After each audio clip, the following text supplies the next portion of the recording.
Selamat datang kembali. Kali ini kita mau bedah satu taktik negosiasi spesifik nih. Dari buku David Rosen, 99 Negotiating Strategies. Kita fokus ke bab 51, gunakan dokumen untuk meyakinkan. Pertanyaannya simpel sih, tapi penting. Kenapa ya kok sesuatu yang dicetak gitu bisa punya kekuatan meyakinkan yang gede banget dalam negosiasi? Ayo kita kupas. Oke, langsung ke intinya nih, yang menurut saya agak, gimana ya, unik.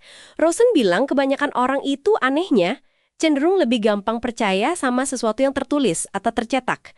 Dia sendiri ngaku ini kedengarannya kurang logis ya, tapi dia bilang ada dasar psikologisnya gitu.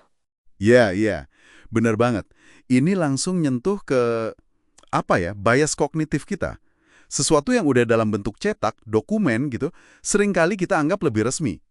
Atau mungkin lebih permanen, kayak udah terverifikasi aja gitu.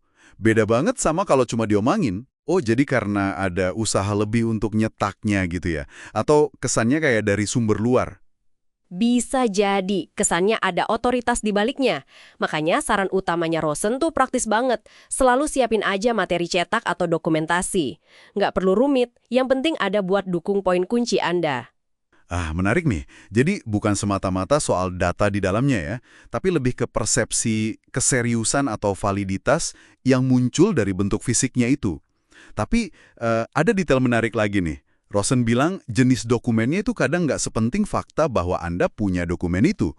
Cuma dia juga ngingetin, jangan pakai sumber yang kutipannya sembrono atau ringan.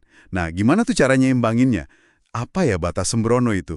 Ada risiko nggak sih kalau dokumennya kelihatan kayak dibuat-buat gitu? Nah, itu dia. Kuncinya ada di kredibilitas yang dirasakan, bukan melulu soal kerumitan atau tebelnya dokumen.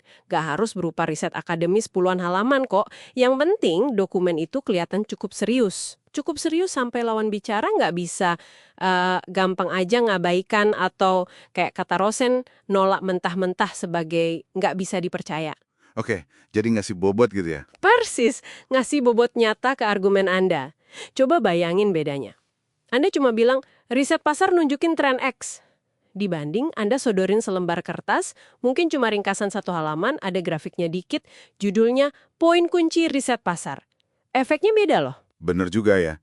Jadi ada sesuatu yang konkret bisa dilihat, dipegang gitu. Betul, dan ini secara nggak langsung nyambung juga ke strategi lain di buku Rosen.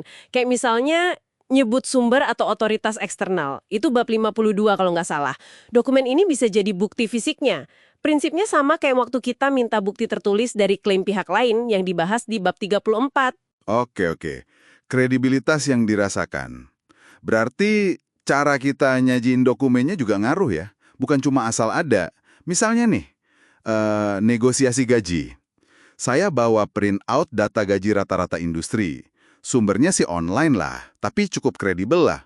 Walaupun datanya publik, mungkin itu lebih nampol ya daripada saya cuma ngomong, menurut riset saya pasarannya segini. Tepat sekali, presentasi yang rapi, kelihatan profesional, itu pasti nambah bobot kredibilitas yang dirasakan tadi. Intinya tetap sama, dokumen ngasih bukti nyata yang bisa dilihat, lebih dari sekedar kata-kata. Ini secara halus, gimana ya, memindahkan beban pembuktian. Atau setidaknya bikin klaim Anda terasa lebih solid, susah diabaikan gitu aja. Jadi alat persuasi yang kuat justru karena simple ya. Dan efek psikologisnya itu. Iya, justru itu kekuatannya. Jadi pelajaran pentingnya di sini jangan pernah remehin kekuatan secari kertas cetak dalam negosiasi ya.